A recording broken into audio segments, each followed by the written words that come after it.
will inspire a generation of new athletes. It will showcase Britain on a world stage, put £400 million into our economy. What's not to like? I think the race has finished. Go on, Prime Minister. I thank my honourable friend. One of the greatest achievements of the last Labour government was that 2012 Olympics in London, and we all remember it. Can I pay tribute, given the response, can I pay tribute to the extraordinary contribution of Tessa Jowell to that Games?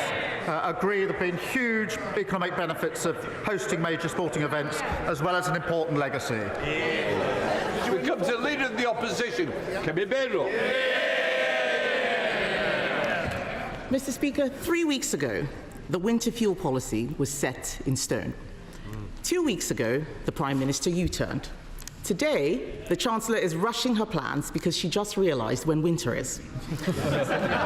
So on behalf of the pensioners who want to know, can the Prime Minister be clear with us here and now? How many of the 10 million people who lost their winter fuel payments will get it back? Prime Minister. Well, I'm glad to see she's catching up with what happened 2 weeks ago.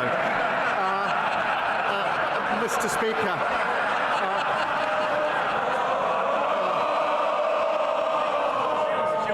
Mr. Speaker, at the budget, we took the right decision to stabilise the economy because of the £22 billion black hole that they left.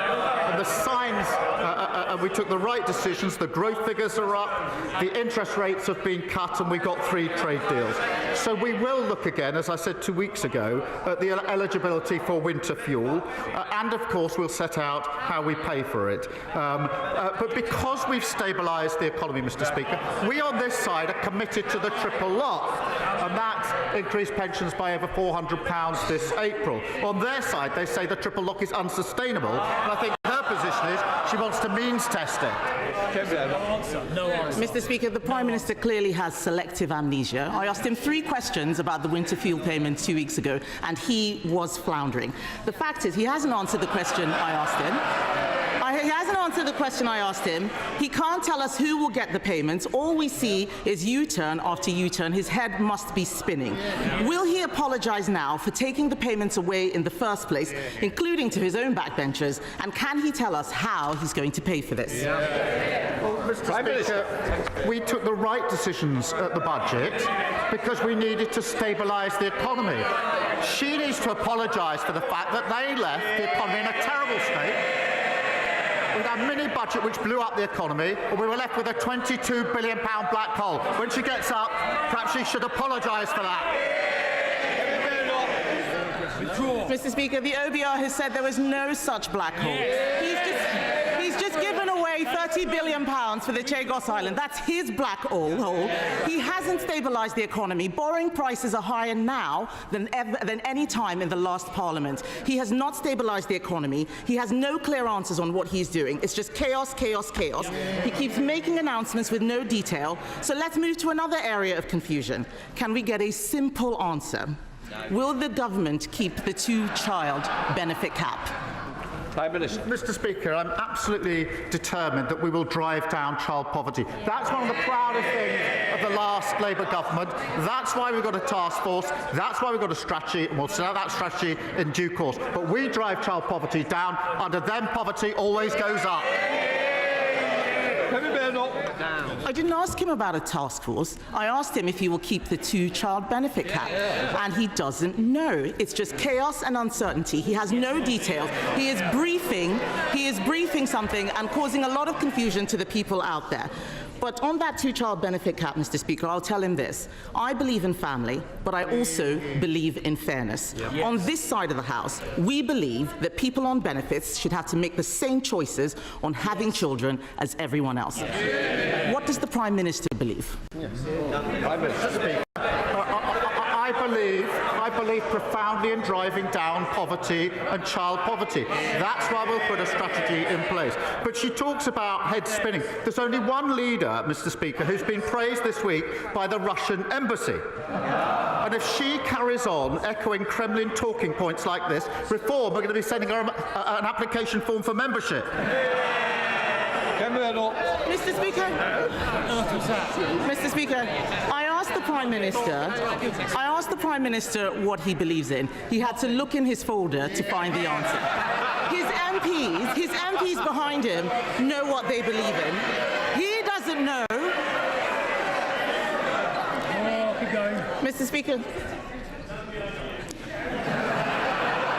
Mr. Speaker, he has been in government for nearly a year. It's only going to get harder. He's been in government only a year. It's only going to get harder and harder. The canned forced laughter, the planted questions, all of this is going to disappear because at every single point, things are getting worse. He has to ask Morgan McSweeney what it is that he believes in, but the fact is the chaos is being felt in the economy.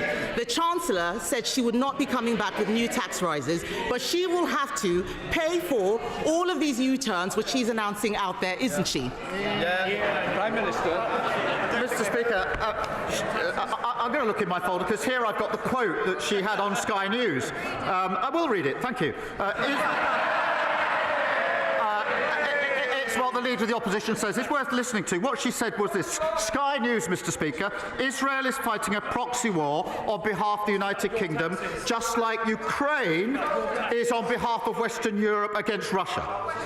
Well, that was certainly noticed in the Russian embassy, because they put out a statement saying the Leader of the Opposition has finally called a spade a spade. Ukraine is indeed fighting a proxy war against Russia on behalf of Western interests. And they went on to say the illegitimate Kyiv regime, created, financed and armed by the West, has been at it since 2014. So they endorse that. They want the detail. I've given the quote. That's what Russia said in response. She asked me what I believe in. I believe in standing by Ukraine and calling out Russia as the aggressor. Mr. Speaker, it was our government that stood behind Ukraine and led the way in Europe.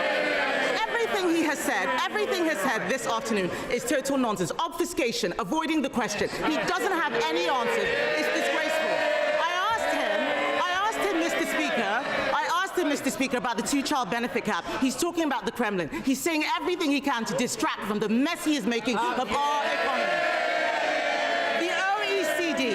The OECD has downgraded growth for the next 2 years. He can't rule out tax rises. The police chiefs are saying they don't have the money they need to keep the public safe.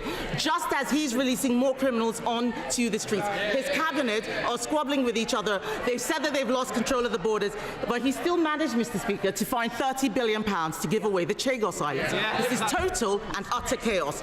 2 weeks ago, he was crowing about his historic trade deal and how he got 0% tariffs on steel. Now the steel industry will face 25% tariffs unless he does exactly what President Trump tells him to. It is chaos, chaos, chaos. And isn't the root of the chaos, Mr. Speaker, that it is about this Prime Minister, his decisions and his judgment?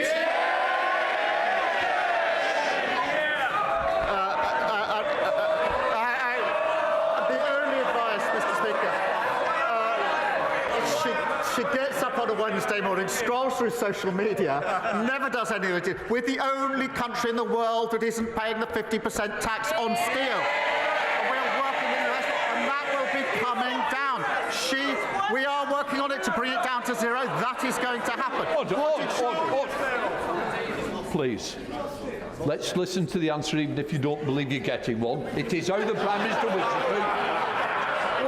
She opposes the US deal, she opposes the India deal, she opposes what we're doing with the EU, and she opposes Diego Garcia. That's a vital intelligence and strategic capability. Absolutely clear that legal uncertainty would compromise that capability in a very short time. No responsible Prime Minister would ever let that happen. We have secured the long-term basis for the base. That has been welcomed by, Mr. Speaker, welcomed by the US, NATO, Australia, New Zealand, India.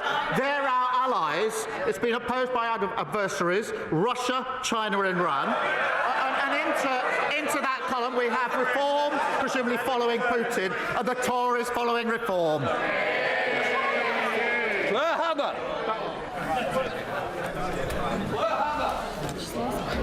Anyone who saw the 6-year-old girl fleeing the flaming shelter where her family were killed by an Israeli airstrike will carry those horrific images with them forever.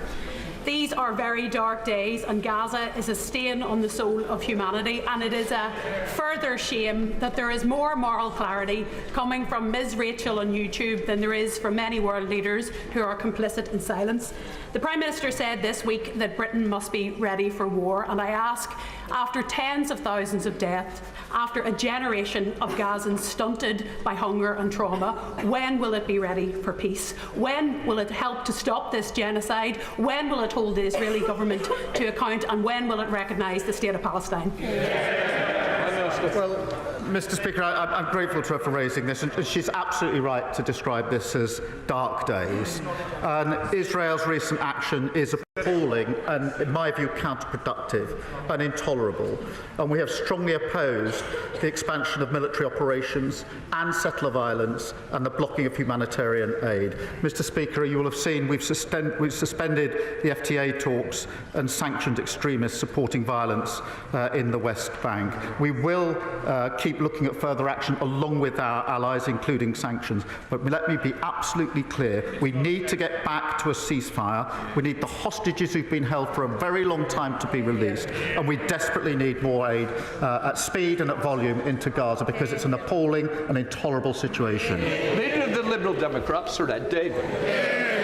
Thank you, Mr. Speaker. Can I start by welcoming reports that the Chancellor will give winter fuel payments to more pensioners this winter, though because we still wait the details, we will reserve our full judgment. But, Mr. Speaker, can I recognise the efforts of the Prime Minister to pull out all the stops to avoid President Trump's damaging tariffs? A letter from the King offering to water down online safety laws, even trying to send the Open to one of Trump's golf courses. The Prime Minister thought he'd secured 0% tariffs for British steel, but now Trump is threatening us with 50% unless we comply with his new 5-week deadline. Mr. Speaker, this is classic Trump, changing the terms of a deal he had already agreed. Does the Prime Minister share my fear that nothing will stop Trump messing the UK around, short of bunging a few £100 million into his Trump coin? Prime Minister. Mr. Speaker, we have a deal and we're implementing it, and within a very short time I'm very confident we will get those tariffs down in accordance with the deal. And I'll come back to him and update the House in due course, and I think the House will be very pleased at the outcome of that. But because of the approach... wait. This is zero tariffs on steel, and he says, no, they wouldn't. Well, let's come back to this in just a couple of weeks when we've implemented it. But they obviously don't want this. We back steel, Mr. Speaker, on this side of the House. They laugh at attempts to back steel on their side of the House, and that's a big part of the problem. Well, Mr. Speaker, I had hoped the Prime Minister would be now beginning to see the sort of man that Trump is and start getting tough on him. So we will come back to this issue. But moving on, Mr. Speaker, I welcome the remarks of the Prime Minister on Gaza, because I'm sure all of us are appalled by the latest scenes. Starving people desperate for food, water and medicine met with chaos and violence. The US-Israeli programme is clearly failing, and nothing short of lifting the full blockade on aid will do. But given the Netanyahu government refuses to do that, will the Prime Minister take more decisive action today? Will he push at the United Nations Security Council for humanitarian corridors to get the desperately needed aid urgently into Gaza? Minister. Can I give him my assurance, because this is a very important issue, that we are working at pace with our allies on that very issue to take whatever measures we can to get that humanitarian aid in. We've been doing that intensively over recent weeks, and I can give him my assurance we'll continue to do that, because that aid needs to get in at speed and at volume, and he's absolutely right about that. Ruth Jones. Thank you, Mr. Speaker. It's been over 2 decades since the Labour government banned the cruel practice of fur farming, but the job is not done. Real fur and fur products are still being imported into the UK. This week I delivered a petition to Number 10 with over 1 million signatures calling for a fur-free Britain. My private member's bill would do exactly that. So does my right honourable friend agree it's time to close the loopholes, ban the import and sale of real fur, and finally put the fur trade out of fashion? Prime Minister. Can I thank her for her campaign? I know the environment Environment Minister will have heard her representations. We have commissioned the Expert Animal Welfare Committee to produce a full report on responsible sourcing of fur to inform the next steps that need to be taken, and we're committed to publishing an animal welfare strategy later this week. Rachel. Mr. Speaker, my constituent Molly is a single mother caring for a child with cancer. She cannot work because of her caring responsibilities. Since January, she has tried to claim disability living allowance and universal credit, but faced constant DWP bureaucracy. This bureaucracy is continuing right up to yesterday, when she received yet another frustrating letter from the DWP about her DLA. Will the Prime Minister assure Molly and others like her that his government is doing all that it can to help, and visit Tiverton and Minehead to see these challenges firsthand and work with me to find a solution? Prime Minister. Well, I can thank her for raising this case, and I'm deeply sorry to hear about Molly's situation. We are improving the lives of those that need it, but what I'll do, with her permission, the Secretary of State, the DWP, has just said to me, I'll look into the case. So if she could provide the details, I'll make sure that it gets proper attention and that we can deal with the particular problem she's raised. And I'm grateful to her, and I'm sure Molly is, for raising it. And I hope now we can take the action that's necessary. Alex Burrows. Thank you, Mr. Speaker. In Wales, we will never forget how our steel industry was neglected by the Conservative government. Unfunded promises, they refused to make critical decisions, and they left Port Talbot on a cliff edge. So can I welcome the news overnight that this Labour government has secured an exemption for our steel industry from the latest US tariffs, a deal secured by this Labour Prime Minister. Can I ask the Prime Minister if he will take this opportunity to update the House on what further work he is doing in order to support our steel workers across Wales and across our United Kingdom? He's doing great work with the Welsh Labour colleagues to champion working people in Wales. Mr. Speaker, the United Kingdom is the only country in the world which won't be subject to the additional tariffs announced today, the only country in the world, and we are working with the US at this moment to swiftly implement the agreement that we've reached, which will see the 25% tariffs removed. We want that, they don't want that, and that's crucial. That is crucial for British jobs. We fought tooth and nail for our steel industry, saving jobs at British Steel and improving the deal at Port Talbot, and we'll continue to do so. Brendan O'Hara. Thank you, Mr. Speaker. The Prime Minister has repeatedly told this House that it is not for him or his government to determine what is and what is not a genocide. But that position is no longer tenable, because at the High Court recently, the Prime Minister instructed his lawyers to argue that in Gaza, and I quote, no genocide has occurred or is occurring. So the truth is, his government has made a determination. The question is, does he have the courage of his convictions, and will he repeat from that dispatch box what he told his lawyers to argue in the High Court, that he believes that no genocide has occurred or is occurring in Gaza? Prime Minister. Mr. Speaker, I've said that we are strongly opposed and appalled by Israel's recent actions. We've been absolutely clear in condemning them and calling them out, whether that's the expansion of military operations, settler violence, or the dreadful blocking of aid. It's completely unacceptable. We must see a ceasefire, hostages must be released, and there must be aid into Gaza. But he talks about peace and security, Mr. Speaker. Compare their party, as I understand it, at this moment of global instability, as we go into a new era, what do they want to do? They want to get rid of the nuclear deterrent, the single most important capability that we have to keep the UK safe, harming the industry and harming the country. Red Garnick. Thank you very much, Mr. Speaker. Carnegie UK was established by Dunfermline-born philanthropist Andrew Carnegie, and they found that people under 49 are twice as likely to have been negatively impacted by the rising cost of living compared to those over 65s. Mr. Speaker, it's vital we increase opportunities for younger people and help put more money in their pocket. But sadly this week we saw the Scottish Government seek to close off an opportunity for young people by refusing to support new skills investment from Rolls-Royce, while the college sector in Scotland also warns of a funding crisis. Can I ask the Prime Minister what more he is doing to make sure young people in Scotland get the opportunities they deserve despite a failing and stagnant SNP Scottish Government? Well, I thank him for raising this. At a time of global conflict, it is staggering that the SNP policy is to block an £11 million investment for a new national welding centre on the Clyde. To block it. I was there, Mr. Speaker, earlier this week. I saw the huge potential for apprenticeships, for job opportunities and for young people. I support it. They block it.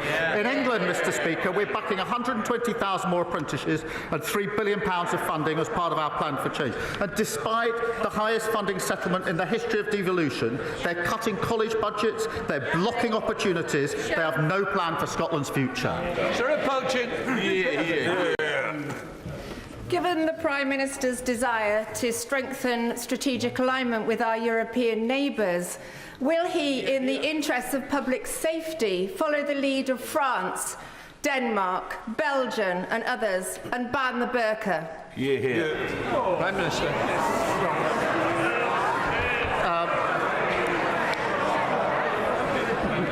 Can I welcome her to her place?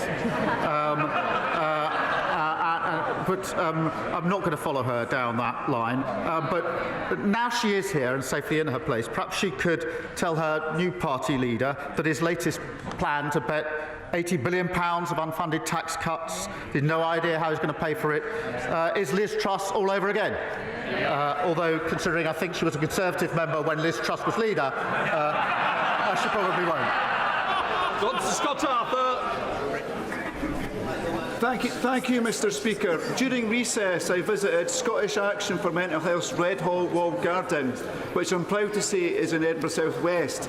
It has operated for decades as a therapeutic horticultural centre supporting adults with mental health problems. Like similar community mental health services across Scotland, it is now under threat. It faces potential closure due to chronic underfunding of IGBs by the SNP government.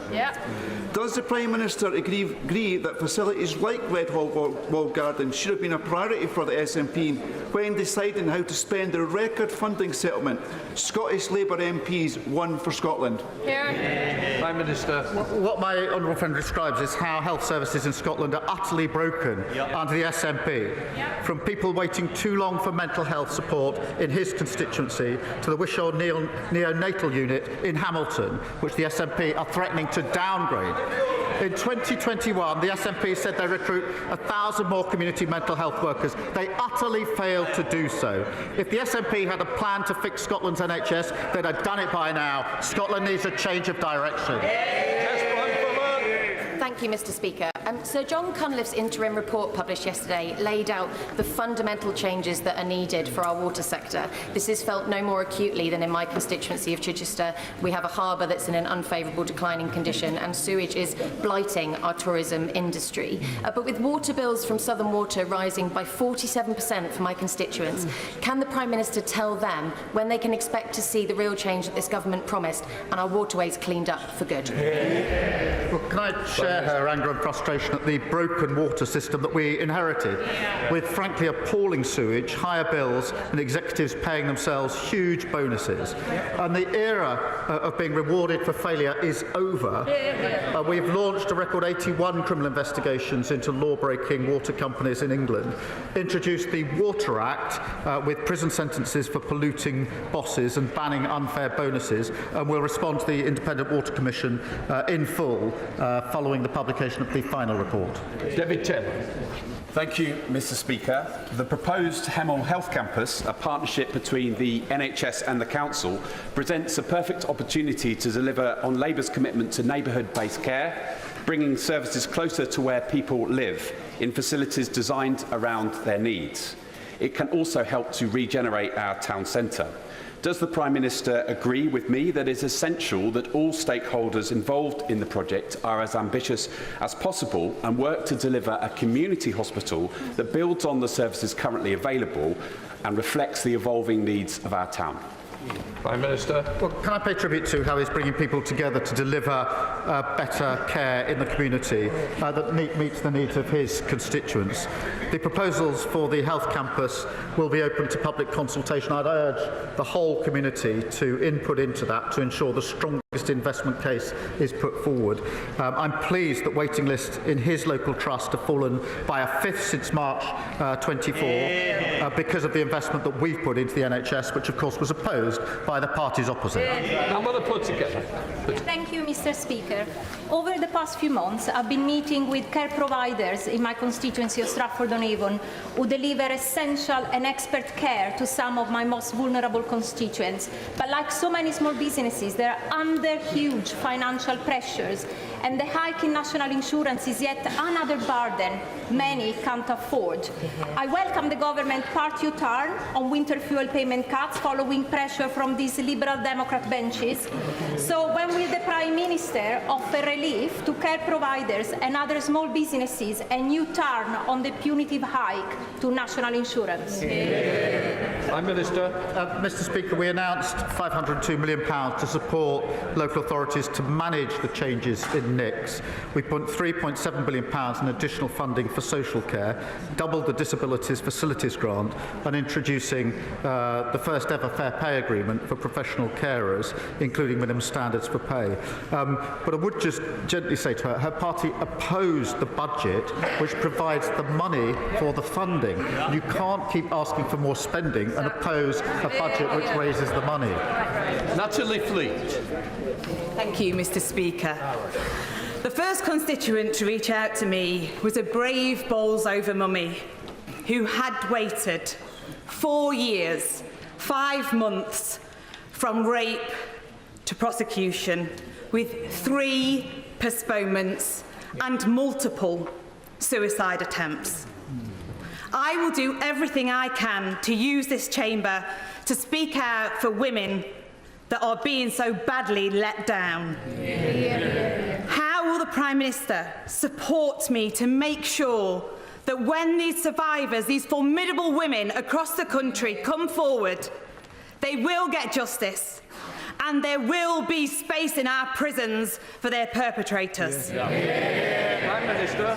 Can I thank her for raising this case so powerfully and everything that she's doing on it? The case she's outlined is utterly shameful, and for far too many victims are waiting too long for justice. Mr. Speaker, we're delivering a record number of sitting days, reviewing criminal courts to speed up the hearing of these cases and have as a mission to halve violence against women and girls. She talks about the prison system. The party opposite left the prison system on the brink of collapse, routinely operating at 99% capacity because in 14 long years they only added just 500 extra places. We will deliver 14,000 new prison places so the public are protected from these vile offenders. Thank you, John.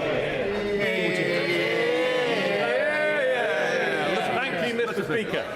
The Prime Minister told us during the general election that he is a socialist. What's been more surprising is to find out in the last couple of weeks that the leader of the Reform Party might be one too.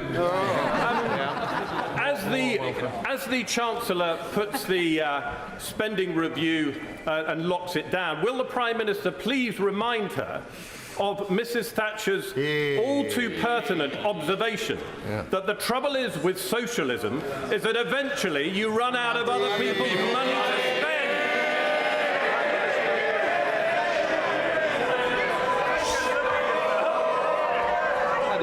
Was it Kwasi Kwarteng that he replaced? And now he stands there to give lectures on economic prudence. You couldn't script it. But, Mr. Speaker, the difference between the Labour government and the parties opposite reform is we believe in properly costing our plans. They've got £80 billion worth of unfunded commitments. Liz Truss 2.0. Chris Webb. Thank you, Mr. Speaker. Blackpool's own boxing champion Brian Rose uses his gym to tackle knife crime, antisocial behaviour and give young people a safe space, demonstrating the significant impact of amateur gyms. Thousands of these amateur gyms up and down the country operate on a shoestring and can't afford to keep the lights on, reliant on brilliant charities like Maverick All Stars, Empire's Fighting Chance and Matchroom in the Community. Would the Prime Minister join me in thanking these charities, praising the volunteers in these gyms, and will he throw a haymaker behind these gyms, giving them the knockout support they need to continue their vital work? Well, Can I thank him? He's a great champion for how amateur boxing gyms can transform both physical and mental health and confidence in young people. And the time, I have to say, given by selfless volunteers is inspiring, and we should thank them for it. England Boxing are investing £9 million in the sport, and GB Boxing will also receive more than £12 million during the next Olympic Games cycle. And I know my honourable friend will be looking forward to Liverpool hosting the inaugural World Boxing Championship, I think in September. Thank you, Mr. Speaker. Since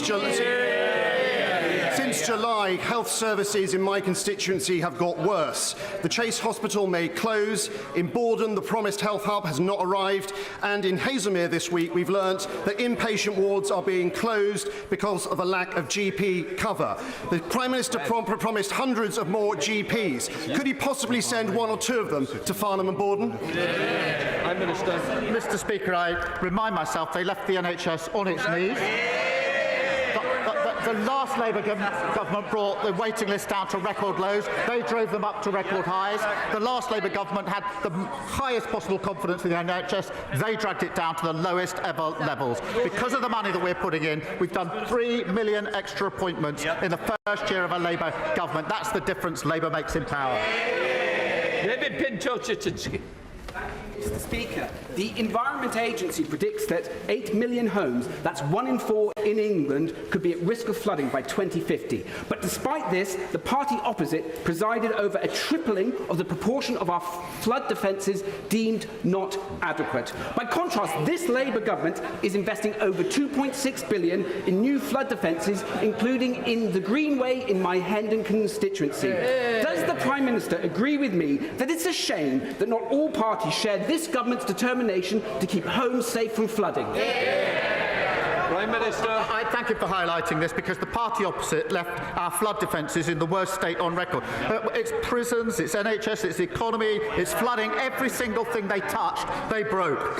We're investing £2.65 million to build and maintain flood defences, and that means 52,000 more properties will be protected by March of next year. Mr. Speaker, Glastonbury is experiencing a notable increase in antisocial behaviour. St John's Church was recently forced to close its doors after gravestones were reportedly used as counters for drug transactions.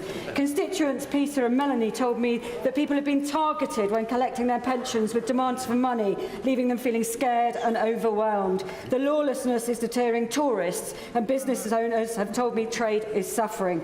As visitors start to arrive ahead of the Glastonbury Festival, could the Prime Minister reassure my constituents that he will give the police the additional resource that they need to tackle this threatening and menacing behaviour to reduce the devastating crime wave sweeping through the town?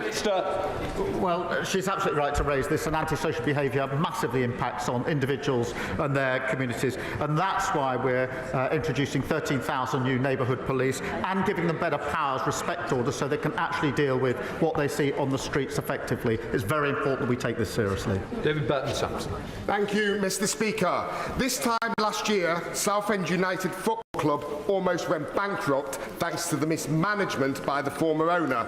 But on Sunday, they made it to Wembley for the National League playoff finals.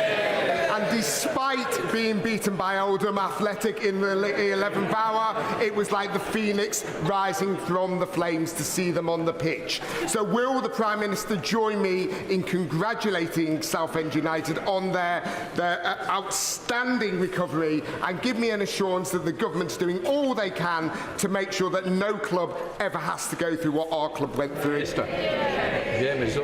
Let me congratulate Southend on what was an incredible achievement. Commiserations for the final result. One of the police officers on my team, Mr. Speaker, is an ardent Southend supporter, so I know all about the team and the plans and the stadium and what it means. But I should also congratulate Oldham, of course, for that victory as well. Thank you.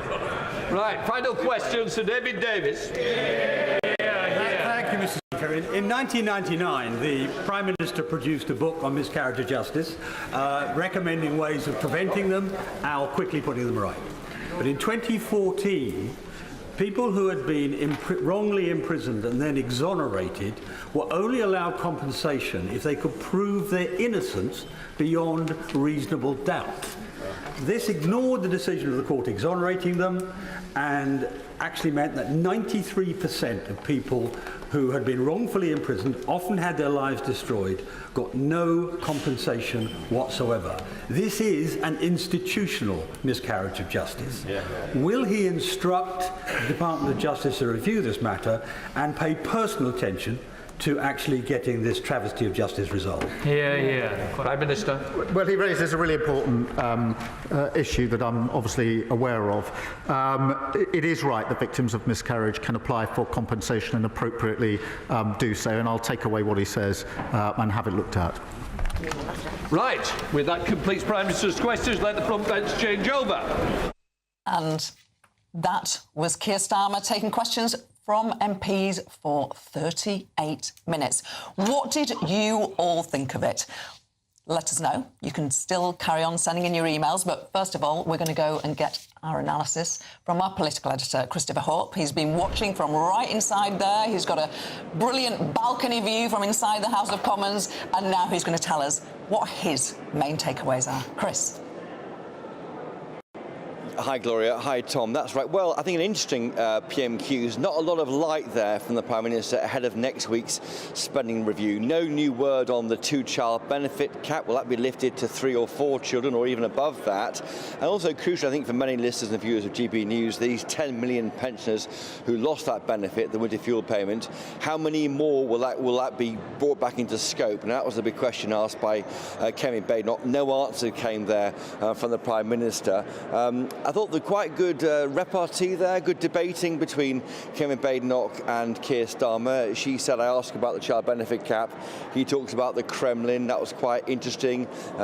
He asked about this, and he looks in his folder to find out. The Tories are clearly pushing a view with the Prime Minister that he doesn't know what he thinks, really. He has to be told what he thinks by maybe his advisor, Morgan McSweeney, or look at other guidance from elsewhere. So I think you've got a good debate happening there between those two, getting under the skin of each other, and it was certainly quite tense. I thought that the second point to make from PMQs is the way that the atmosphere just went from 0 to 90 miles an hour at PMQs with that question from Sarah Pochen. To remind listeners and viewers, she's a new Runcorn and Hemsby MP, and she said, didn't she, will the government ban the burqa like France, Belgium and Denmark? They were literally gasped in the House of Commons when that happened. Surprise, it was completely against the kind of tone of PMQs till that point.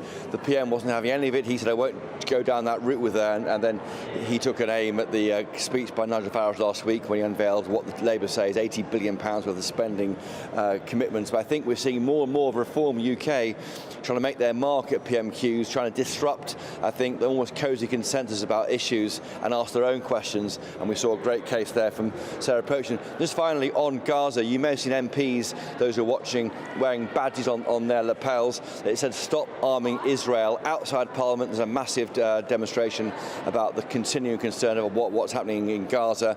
We heard from the PM, there were 2 questions at least on that from Labour MPs mainly, and 1 SNP MP. We heard from the PM, he's appalled by Israel, the expansion of violence, and they're calling for more hostages to be released. And there'll be an urgent question later on today about Gaza. That issue has not gone away. If anything, it's getting more and more serious. Hope, thanks indeed for joining us there live inside Westminster Hall, the oldest part of Parliament, where we're going to jump across Parliament Square to our studio here in Westminster, where we're delighted to be joined by the Labour Member of Parliament for Chipping Barnet, Dan Tomlinson, and the Shadow Health Minister, Dr Luke Evans. Thanks for being here. Dan, I wanted to start with you because there did seem to be a peculiar moment at the start of this Prime Minister's questions where Kemi Badenoch was asking about pensions, was asking about the winter fuel allowance, was asking about who's going to get these benefits back and at what time.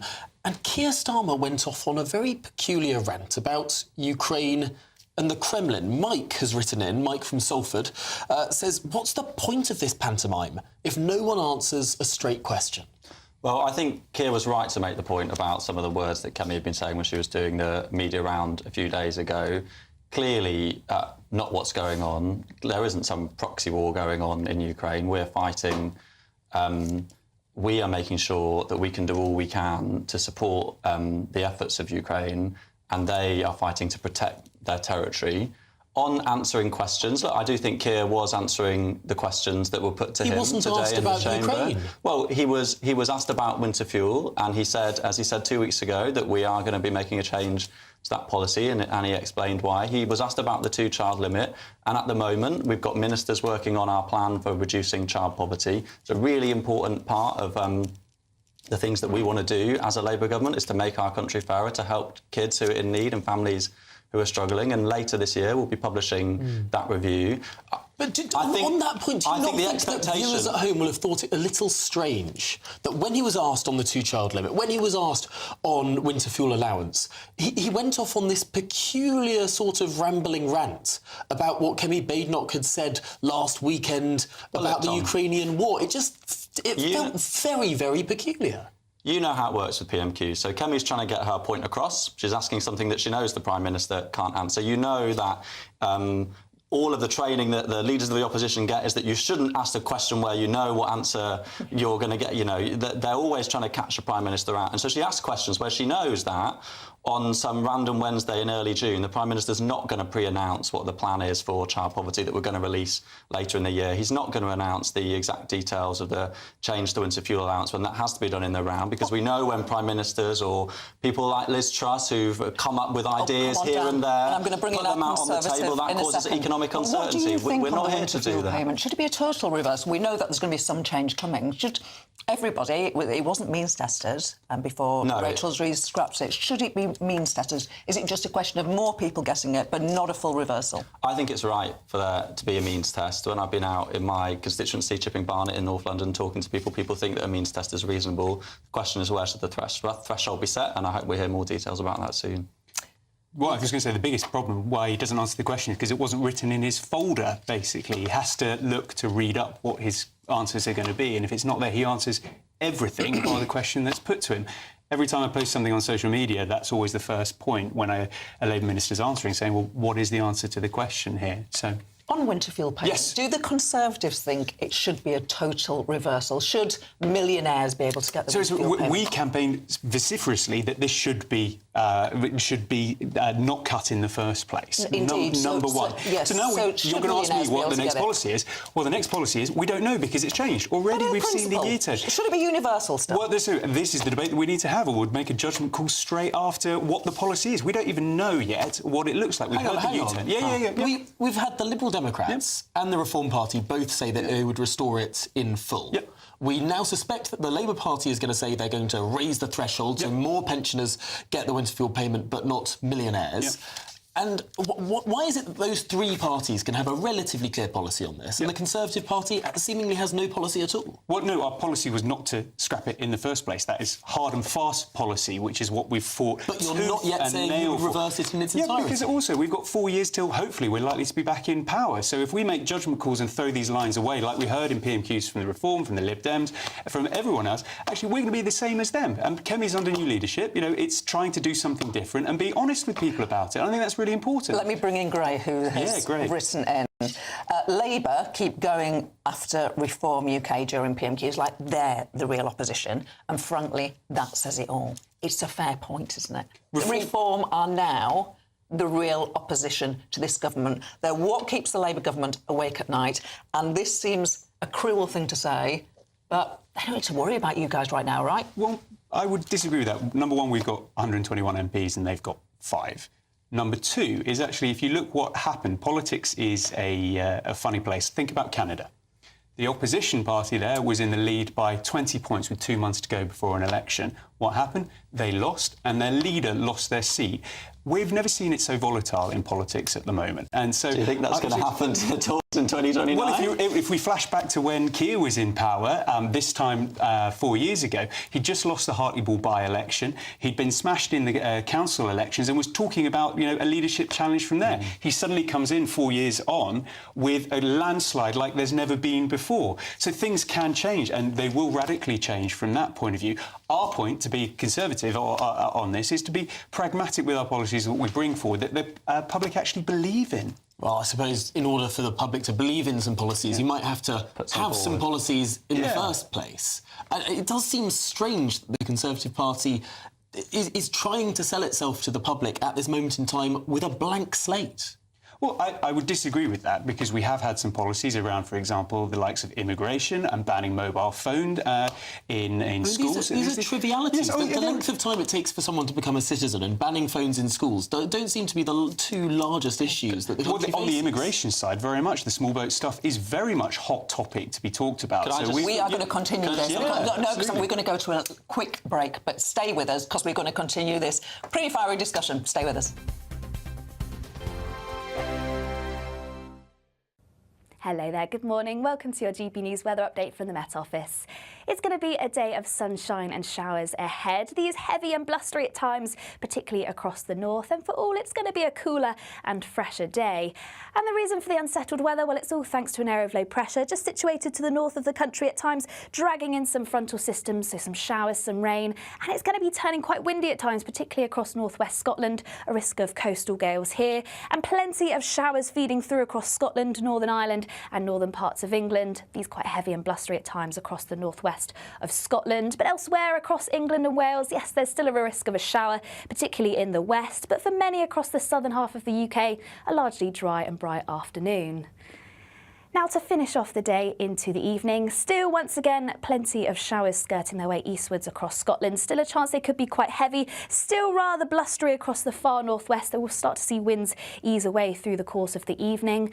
Fairly similar across Northern Ireland, northern parts of England, still a risk of the shower on the cards. And elsewhere across England and Wales, once again fairly similar to what we'll see during the day. Still a risk of showers in the west, but any showers through the first part of the evening should largely ease away. That's away from the far north of Scotland, but soon being replaced by cloud and also some longer spells of rain as we see our next system push up from the southwest. That means quite a wet start across Northern Ireland, parts of England and Wales by the time we reach the morning, and once again starting to see those winds pick up. But with all the cloud and rain, it should be a mostly mild start to Thursday. But I'm afraid it's set to be unsettled. Further cloud, outbreaks of rain, this once again turning quite heavy, particularly across the west through the course of the morning as it pushes its way eastwards into southern Scotland, northern England. But for the far north of Scotland, it's likely to be a brighter day, though still a risk of a shower on the cards. And temperatures once again remaining in the mid to high teens, but feeling cool, particularly in the brisk winds. Bye-bye.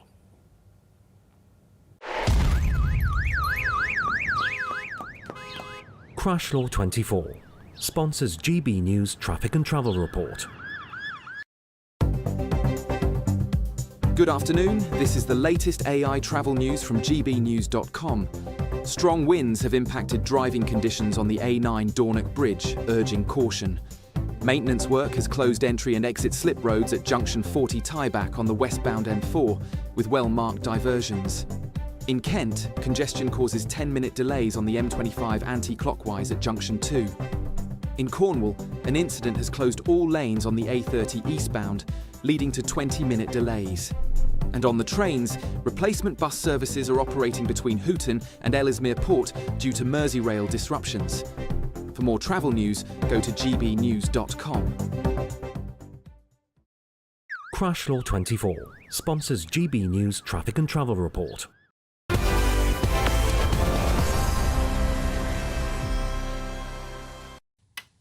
Welcome back. Thanks for staying with us. We are still with the Labour MP for Chipping Barnet, Dan Tomlinson, and the Shadow Health Minister, Luke Evans. We're going to go straight to a question from Trevor, who was watching. He said, what a bizarre question from Reform.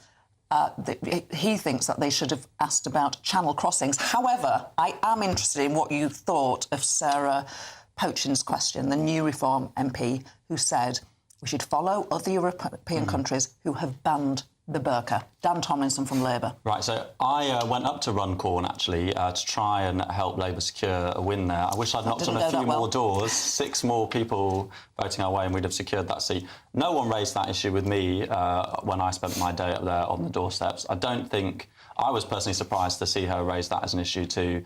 And, you know, my view is that we shouldn't be telling people how to dress.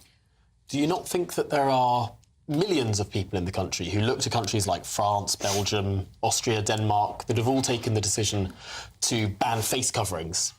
And looking at the sort of just low-level crime in major cities in this country, very often people cover their faces, often not with a burqa, of course, often with other sorts of face coverings to hide from authorities. Is that not a concern? Well, I just don't think that, particularly when it's people's religious dress, you know, the dress that they want to choose to wear, they're not wearing it because they want to commit criminal activities. I don't think the state should be getting involved in telling people what they should be wearing. It might be a different thing if people are wearing a face covering on a protest in order to commit violence. Of course, we should be thinking about what I want to bring the Conservatives, Luke. No, do we have consensus between the Conservative Party and I'm open to the debate, actually, because I think Tom's right. I think we need to look at this as sort of security and cohesion versus freedom of expression and freedom of faith. Really difficult. We're seeing this with the two-tier justice argument. Well, hang on, should the government tell women what they can and cannot wear in this country? So you're open to that debate? Well, no, we need to have the debate of where it fits in our society. I think that's the key question here. Where do we go with security and cohesion versus that freedom of expression? And we're seeing that constantly. We've just seen the burning of the Quran, and that's caused a lot of it. These issues need to be addressed. And I think it was back in about 2010 France put this in. So there's evidence out there that we can use from other countries to have this debate of what the law should look like on that. I think it's right that you should open it up, and I hope that she can use her place as an MP to raise those debates. Trevor thought that she should have used her question to ask about channel crossings. Still a massive problem under this government. It was a massive problem under your government. Yeah. Doesn't it just show that it's a massive problem that's very difficult to get to grips with, no matter who is in charge? Here I do agree with Dan, because I think I would have used my question in a different way, and you're absolutely right. It's not only a massive problem under us, it's an even bigger problem under the Labour Party.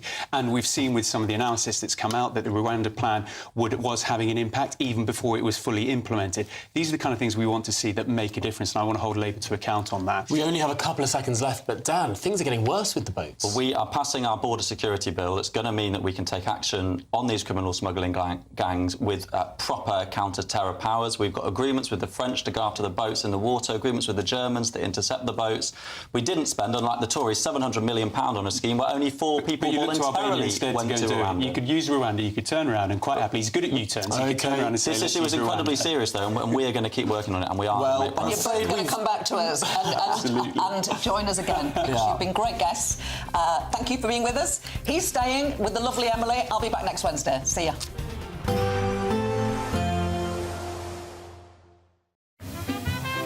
Heavy showers first thing will be followed by a warm, cosy day. Boxed boilers, sponsors of weather on GB News. Hello there, good morning. Welcome to your GB News weather update from the Met Office. It's going to be a day of sunshine and showers ahead. These heavy and blustery at times, particularly across the north. And for all, it's going to be a cooler and fresher day. And the reason for the unsettled weather, well, it's all thanks to an area of low pressure just situated to the north of the country at times, dragging in some frontal systems, so some showers, some rain. And it's going to be turning quite windy at times, particularly across northwest Scotland, a risk of coastal gales here. And plenty of showers feeding through across Scotland, Northern Ireland and northern parts of England. These quite heavy and blustery at times across the northwest of Scotland. But elsewhere across England and Wales, yes, there's still a risk of a shower, particularly in the west. But for many across the southern half of the UK, a largely dry and bright afternoon. Now to finish off the day into the evening, still once again plenty of showers skirting their way eastwards across Scotland. Still a chance they could be quite heavy, still rather blustery across the far northwest. They will start to see winds ease away through the course of the evening. Fairly similar across Northern Ireland, northern parts of England, still a risk of the shower on the cards. And elsewhere across England and Wales, once again fairly similar to what we'll see during the day. Still a risk of showers in the west, but any showers through the first part of the evening should largely ease away. That's away from the far north of Scotland, but soon being replaced by cloud and also some longer spells of rain as we see our next system push up from the southwest. That means quite a wet start across Northern Ireland, parts of England and Wales by the time we reach the morning, and once again starting to see those winds pick up. But with all the cloud and rain, it should be a mostly mild start to Thursday. But I'm afraid it's set to be unsettled. Further cloud, outbreaks of rain, this once again turning quite heavy, particularly across the west through the course of the morning as it pushes its way eastwards into southern Scotland, northern England. But for the far north of Scotland, it's likely to be a brighter day, though still a risk of a shower on the cards. And temperatures once again remaining in the mid to high teens, but feeling cool, particularly in the brisk winds. Bye-bye. There will be a light breeze in the morning, leading to a warm front. Boxed heat pumps, sponsors of weather on GB News. It's It's the final week to see how you could be our biggest winner yet, touring in this stylish Elnag Baron 560 motorhome. This brand new 2025 model comes complete with kitchen and bathroom areas and enough space to comfortably sleep a family of 4. We'll also give you a further £5,000 in tax-free cash